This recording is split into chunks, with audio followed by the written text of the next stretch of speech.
La Coupe du Monde féminine. L'événement foot est sur Europe 1. Bonjour Jérôme Lacroix. Bonjour Nikos et bonjour à tous. Au sommaire ce matin. La guerre des étoiles, c'est vendredi soir. France-États-Unis, choc de stars pour une place en demi-finale. L'Amérique, c'est le top mondial du foot au féminin. Mais sont-elles vraiment invincibles? Elles ont eu du mal hier en huitième de finale, nous le verrons. Et puis vendredi, il fera chaud encore, même le soir. Nous verrons comment les Bleus s'adaptent cette semaine à ce paramètre. La Coupe du Monde féminine. Europe 1, radio officielle. Oui, nous le verrons, le blockbuster tant attendu de ce mondial, celui qu'on avait anticipé dès le tirage au sort du premier tour il y a 6 mois. On y est, France, États-Unis, pluie d'étoiles vendredi soir sur la pelouse du Parc des Princes à Paris. Les stars françaises, Le Sommer, Renard face aux vedettes américaines que vous découvrirez, peut-être vous qui nous écoutez. Parlons, tenez, par exemple de Megan Rapinoe, 33 ans, milieu offensive et nature forte, chevelure rose, icône LGBT, des mois qu'elle ne chante plus l'hymne américain en protestation contre Donald Trump. Lyonnaise pendant une saison, elle se réjouit de retrouver vendredi la France. Ça va être trop bien, vous savez, tout le monde est super excité. C'est tout ce qu'on veut pour une Coupe du Monde. Des fans, des spectateurs, des médias, des joueuses, tout le monde veut la même chose, à savoir un bon match, et ça va être énorme.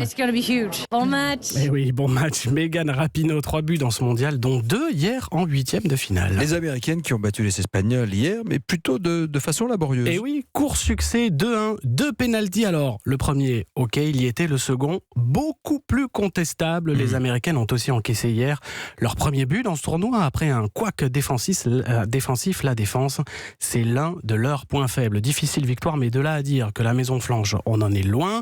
Forte notamment des 20 buts qu'elles ont inscrits en 4 matchs. 5 d'entre eux sont l'œuvre d'une autre star, sans doute la plus grande, Alex Morgan, 29 ans, la buteuse, la femme aux 9,5 millions d'abonnés sur les réseaux sociaux, plus que Tony Parker ou Tiger Woods. Écoutez, elle a potassé ses petites fiches qualités et défauts de l'adversaire français. Vous savez, heureusement, nous avons joué plusieurs matchs contre la France et nous les avons affrontés également en France plusieurs fois. Je pense que ce sera un match difficile. C'est une équipe très physique et qui a d'incroyables joueuses. Ce sera très excitant de les affronter. L'Amérique, le pays du foot au féminin, le soccer est le sport universitaire numéro 1 chez les jeunes filles. Nation tenante du titre, 3 trophées au total, c'est le record. Et vendredi, on attend une invitée inattendue. La chaleur. On devrait flirter avec les 30 degrés vendredi soir à Paris, au cœur d'une semaine suffocante, vous le savez, cet affolement du thermomètre. Eh bien oui, ça comptera, prédit la Française Gaëtane Tinet. 40, ouais, même 48 ressentis avec la pollution et l'humidité, j'ai vu ça. Eh ben, il va falloir beaucoup s'hydrater cette semaine et prendre en compte ça, mais je pense qu'on aura les mêmes conditions que les États-Unis.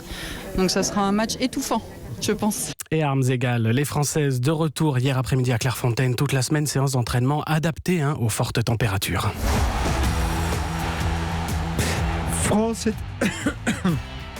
Pardonnez-moi.